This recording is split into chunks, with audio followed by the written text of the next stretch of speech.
Alors nous sommes toujours sur le salon 3D Print de Lyon et je suis accompagné de Félix Caudron. Bonjour Félix. Bonjour. Alors Félix est designer produit, mais il parlera mieux que moi de son activité.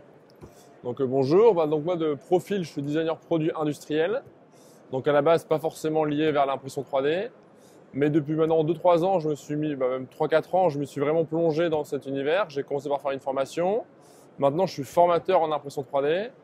Et ce qui me ramène de plus en plus de clients, je travaille de plus en plus pour des clients qui vont vouloir soit imprimer en 3D, soit je fais un peu, on va dire, du consulting pour les orienter sur l'achat d'une machine ou si l'impression additive va leur servir à quelque chose dans leur domaine d'activité ou si c'est juste histoire de se dire on veut monter un projet mais ils vont être perdants à la fin, donc je suis là pour les orienter et leur dire si oui ou non ça vaut le coup et si oui, comment faire pour y arriver le plus logiquement possible.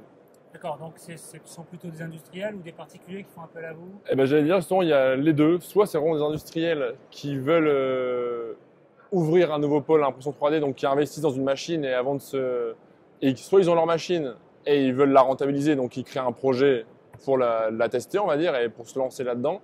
Soit justement, c'est le contraire, c'est des startups qui, comme eux, n'ont pas l'investissement pour pouvoir lancer un moule, faire 20 000 unités en Chine. Ils prennent l'impression 3D pour se dire, voilà, on va faire nos 100 premières pièces, on va créer nos 100 premières pièces, on va les lancer. Si ça marche, on en refera 1000. Et si ça marche, bah là, on ira faire un moule en Chine. C'est pour permettre à des startups de créer un produit, ce qui n'était pas possible il y a encore quelques années. Il fallait directement investir beaucoup d'argent pour se lancer. Alors que maintenant, on peut investir un minimum, voir si ça marche. Et si ça marche, là, on part en Chine et on fait une techno plus classique, on va dire. Une production plus classique. Alors quel est le profil de vos clients? Plutôt industrie, orienté Bah, ça reste ça. Il y a vraiment un peu de tout. Il y a quand même beaucoup on va dire, de l'industriel. Après, ceux avec qui je sous-traite beaucoup, on travaille pour des grosses industries. Donc là, on va plutôt, ils vont nous ramener des pièces cassées ou des pièces dont ils ont juste des plans, des pièces qui ont été modélisées il y a 30 ou 40 ans, qui ont été dessinées sur plan il y a 30 ou 40 ans, qui sont sur des rouleaux dans des hangars. Plus personne ne sait où est le plan de la pièce qui est sur un train, par exemple. Bah, c'est plus simple de démonter la pièce, de la faire soit au scanner, soit au pied à coulisses, et de la remodéliser et de la réimprimer. C'est un gain de temps, un gain d'argent, donc tout le monde est gagnant, donc il y a beaucoup de ça. Mais après, autrement, c'est surtout, comme je dis, pour aider plus des startups qui veulent se lancer et pour pouvoir communiquer. Ou autrement, il y a aussi le côté plus goodies, qui marche aussi pas mal, qui sont des sociétés et qui veulent se faire du goodies, mais personnalisé pour leurs clients. Et donc là, on adapte selon leurs clients, selon un peu ce qui se fait en ce moment pour pouvoir créer quelque chose et que tout le monde soit content et surtout que ça aille vite, que ce ne soit pas des projets énormes. C'est des projets qui sont facilement réalisables, production, comme je dis souvent, made in ici, vraiment, on peut l'imprimer soit en Ile-de-France, soit en Belgique, voilà. Ça peut toujours être pas très loin de chez soi, donc il y a un côté assez pratique et rapide et le côté très ludique de l'impression 3D que les gens aiment bien et que beaucoup d'entreprises veulent mettre en avant pour communiquer tout simplement. C'est plus un point de vue marketing beaucoup. Alors si je résume, vos prestations vont à la fois du conseil, l'accompagnement jusqu'à la sélection des imprimantes 3D, l'investissement et le cœur de votre métier c'est quand même le design, donc la modélisation CAO. Bien sûr. Ouais. C'est-à-dire que l'industriel ou un particulier ou une start-up va faire appel à vous avec une idée, simplement une idée. C'est juste une idée. Et vous allez la concrétiser En gros, j'ai pour les accompagner pour leur dire si l'impression 3D vaut le coup pour leur projet, ou leur dire non, si vous le faites en usinage classique, ça vous coûtera 10 fois moins cher, donc ça sert à rien je les oriente sur l'impression 3D. Et une fois qu'on a validé que leur projet est crédible et qu'il m'intéresse, et ben là, on part en phase de créativité, on modélise, donc je dessine, on modélise, on imprime des premiers protos, et après on fait des premières séries, voilà, et ça permet d'une industrialisation à plus petite échelle. C'est aussi l'avantage, c'est de partir sur des petites séries, ce qui n'était pas possible avant. Donc c'est aussi ça, donc ça c'est vraiment consulting et modélisation et aussi créativité autour de l'impression 3D. D'accord. Donc ça veut dire que il n'est pas nécessaire pour les industriels ou les startups ou les particuliers d'avoir déjà un fichier CAO ou d'avoir un croquis ou ils peuvent partir d'une idée. Ils peuvent arriver juste avec une idée, même floue. Un jeu de questions. Exactement. Voilà. Arriver à savoir ce qui est leur souhait exact et modéliser, de prendre forme en 3D. Et alors après, est-ce que vous allez encore plus loin en imprimant, ou est-ce que vous êtes en relation avec des imprimeurs, ou est-ce que… Voilà, moi je n'en imprime pas directement, j'imprime les protos parce que j'ai une petite FDM à la maison, donc j'imprime les protos, mais dès qu'on va avoir un produit fini, on sous-traite, et donc je fais demande, comme font la plupart des gens, je fais plusieurs devis avec les gros les spécialistes du métier, et après je dis à mon client, voilà. Et souvent ce que je propose aussi, c'est de faire appel à faire deux impressions. Comme ça, mine de rien, même si on voit la même techno, on n'a jamais les mêmes résultats d'une société à l'autre. Et donc, ça permet au client de voir quelle finition il préfère ou même de faire le même produit mais avec deux technos différentes. Pour lui dire, voilà, il y a cette techno-là et cette techno-là, les deux fonctionnent, quel résultat vous préférez, quel toucher, le prix, le coût, voilà. Même pour la communication, s'ils travaillent vraiment dans le plastique, ils vont préférer plus du FDM parce qu'ils ont vraiment le côté plastique qui s'imprime, alors que si ça vient de la poudre, ça leur parle peut-être moins. Donc voilà, c'est vraiment s'adapter à chaque client, chaque cahier des charges pour qu'ils partent vraiment juste d'une idée ou vraiment d'un produit quasi fini qu'il faut juste, ou même voilà, ils peuvent avoir un produit qui est déjà industrialisé, mais qui veulent juste tester en imprimante 3D. Et donc là, moi-dessus, je vais faire de l'optimisation topologique pour l'alléger. Voilà, il y a plein de choses possibles à faire. Ou vraiment, ou si c'est juste pour le personnaliser. Par exemple, ils ont un produit, ils disent tiens, là, il y a Noël qui arrive, on veut le personnaliser pour Noël. Moi, je vais juste pouvoir prendre leur 3D, rajouter des petits détails qui vont faire Noël, leur imprimer en 3D. Et comme ça, ils vont pouvoir imprimer 100. Voilà, ok, ça marche. On se lance pour l'an prochain. Voilà. C'est vraiment l'idée, c'est de démocratiser l'impression 3D. Aussi bien pour un petit start-up qui a juste une idée ou un industriel qui a déjà son cahier des charges, son produit et pour l'adapter. Voilà.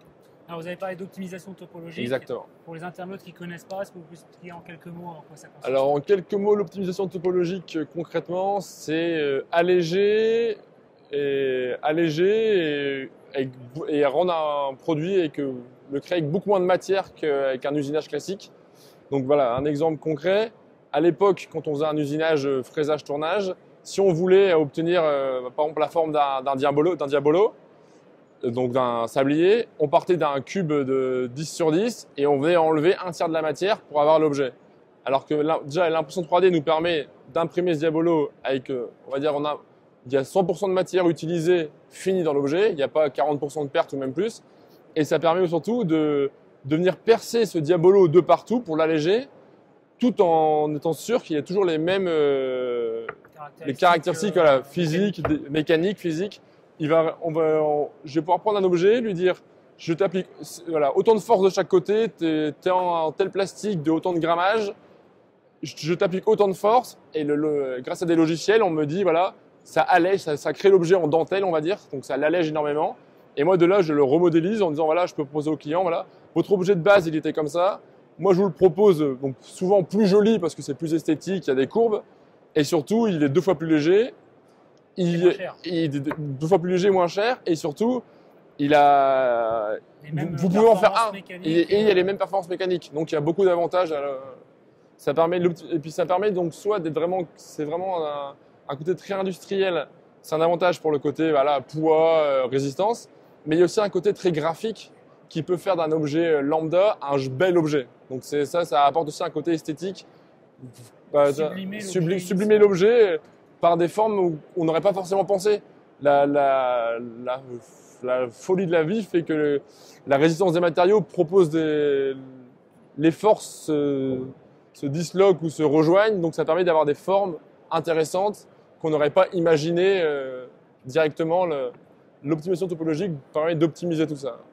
Alors le métier de designer 3D, designer produit, mais appliqué à l'impression 3D, c'est quelque chose qui va être amené certainement à se développer de plus en plus, parce qu'il y aura de plus en plus de besoins, je suppose. Exactement, mais en fait à la base en soi, ce que je peux dire souvent, c'est que n'importe quel designer industriel peut travailler sur l'impression 3D.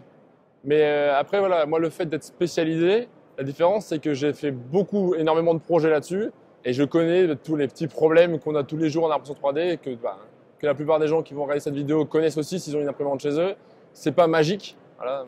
Comme toutes les technologies, il y a des problèmes, il y a des surprises, Et donc, grâce à ces problèmes-là, comme j'ai quasiment déjà eu tous les problèmes, je réagis assez vite. Selon le projet, la techno, le cahier des charges du client, je sais sur quelle techno vaut mieux partir, pourquoi, quelle épaisseur mettre. Voilà. j'ai déjà des raccourcis. Et l'expérience fait que j'avance plus vite, on va dire, qu'un...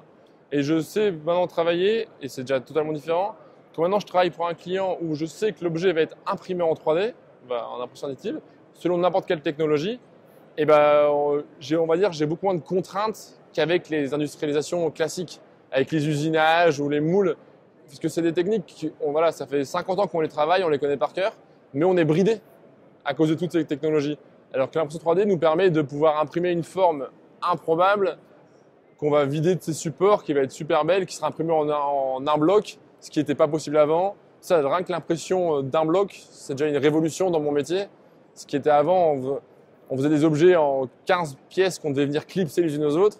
Maintenant, on peut imprimer un jouet pour enfants qui va bouger, qui va avoir plein de fonctions en une seule pièce, sans rajouter de colle, sans mettre de résine. Voilà, donc il y a beaucoup d'avantages pour tout. Justement, en tant que professionnel de l'impression 3D, comment voyez-vous l'évolution de cette technologie d'ici 5, 10, 15 ans? Je la vois plus rapide. Déjà, ça serait bien. Ouais, je pense, parce que là, on a bien vu que dernièrement, c'est les technologies qui ont évolué, le type de machine. Maintenant, on peut imprimer quasiment dans toutes les matières possibles. Pour chaque matière, il y a 2-3 technos différentes. Donc ça a bien évolué.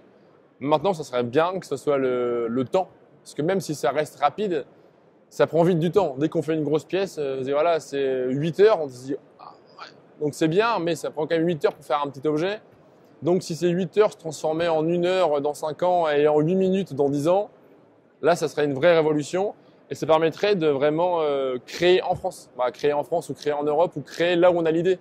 Parce que pour l'instant, on fait encore en Chine parce qu'on peut faire des moules et faire 10 000 pièces par jour. Alors, et le problème de l'impression 3D, c'est que ça peut se faire sur des petites séries. On va faire 20 pièces dans la journée. Mais le jour où on pourra faire 2000 pièces sur une machine dans la même journée, ça ramènera les usines en France, ce qui peut être pas mal dans le monde dans lequel on vit. Ouais. Ça peut être un avantage. Eh bien, merci Félix. Alors, si nos internautes souhaitent bénéficier de tes services, comment peuvent-ils te contacter? Sur Internet, Félix Caudron, donc CAUDRON. Donc, j'ai un site internet, felixcaudron.net. Et autrement, une adresse mail pour me joindre, felixcaudron@gmail.com. Voilà, c'était Félix Caudron, salon 3D Print de Lyon. Merci à vous. Merci Félix. Au revoir.